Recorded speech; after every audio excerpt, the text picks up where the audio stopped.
అసెంబ్లీలో కృష్ణా జలాలపైన చర్చించకుండా పారిపోయి ఇవాళ ముఖ్యమంత్రి గారిపైన, స్పీకర్ పైన, మంత్రులపైన ఇవాళ చిల్లర వ్యాఖ్యలు చేస్తున్నటువంటి హరీష్ రావు గారు నోరు జాగ్రత్తను కూడా మేము హెచ్చరిస్తున్నాం.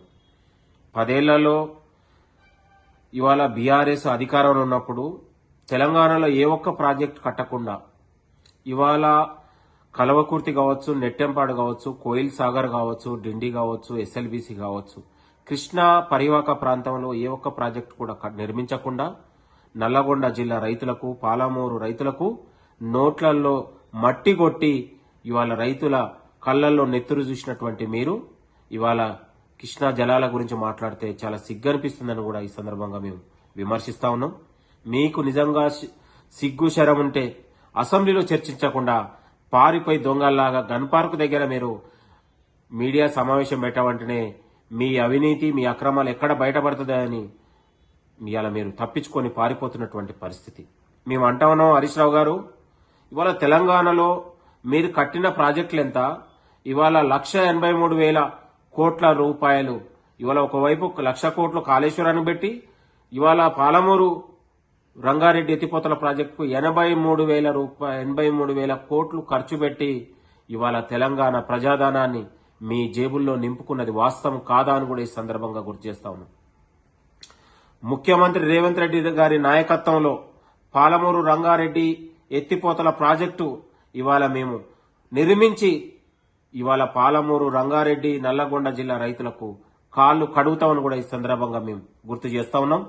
ఇవాళ ముఖ్యమంత్రి గారి నాయకత్వంలో, రేవంత్ రెడ్డి గారి నాయకత్వంలో ప్రజాపాలనలోనే ఎస్ఎల్బీసీని కూడా పూర్తి చేసి నల్లగొండ జిల్లా రైతులకు ఇవాళ మేము కన్నీళ్లు తూడుస్తామని కూడా ఈ సందర్భంగా మేము గుర్తు చేస్తా ఉన్నాం.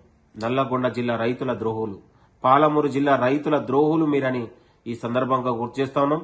కృష్ణా నది జలాలను దోచుకోబోతుంటే ఇవాళ మీరు ఆంధ్ర పాలకుల దగ్గర మోకరిల్లి వాళ్ళ అడుగులకు మడుగులు ఒత్తింది మీరు. చేపల కూరకు తెలంగాణ ఆత్మగౌరవాన్ని తాకట్టు పెట్టింది మీరు కాదా అని కూడా ఈ సందర్భంగా గుర్తు చేస్తా ఉన్నాం. రండి, మీరు చర్చ ఎక్కడ పెట్టినా కూడా మీరు సిద్ధమే. మీరు ఏ చర్చ పెట్టా కూడా మా ముఖ్యమంత్రి గారు, మా మంత్రులు ఎక్కడి వరకైనా చర్చించడానికి సిద్ధమని కూడా ఈ సందర్భంగా గుర్తు చేస్తా ఉన్నాం. అబద్దాలు, అసత్యాలతో ప్రజల్ని మీరు ఇంకా మోసం చేయలేరు. తెలంగాణకు చేసిన ద్రోహం చాలు.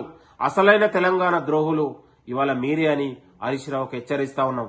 మీరు మాట్లాడే మాటలు హరీష్ రావా లేకపోతే అవి రోత రావాలాగా నీ మాటలు రోత మాటలతోని, నీ అబద్దాలతోని, విష ప్రచారాలతోని తెలంగాణ ప్రజల్ని మోసం చేయలేరని ఈ సందర్భంగా గుర్తు చేస్తూ, అసెంబ్లీలో పారిపోయిన దొంగలు మీరు. నిండు అసెంబ్లీలో చర్చించకుండా పారిపోయి ఇవాళ మీరు మీ అవినీతికు అక్రమాలు బయటపడతాయనే ఉద్దేశంతో పారిపోయారు.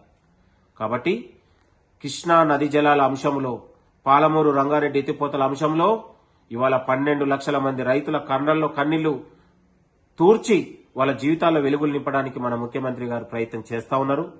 తెలంగాణ ప్రాజెక్టుల అంశంలో కావచ్చు, ఇవాళ కృష్ణా జలాల అంశంలో కావచ్చు, గోదావరి నది జలాల అంశంలో కావచ్చు, తెలంగాణకు రావాల్సిన వాటా కోసం ఖచ్చితంగా ఈ ప్రభుత్వం పోరాడుతుంది. తెలంగాణ పక్షాన ఉంటాం.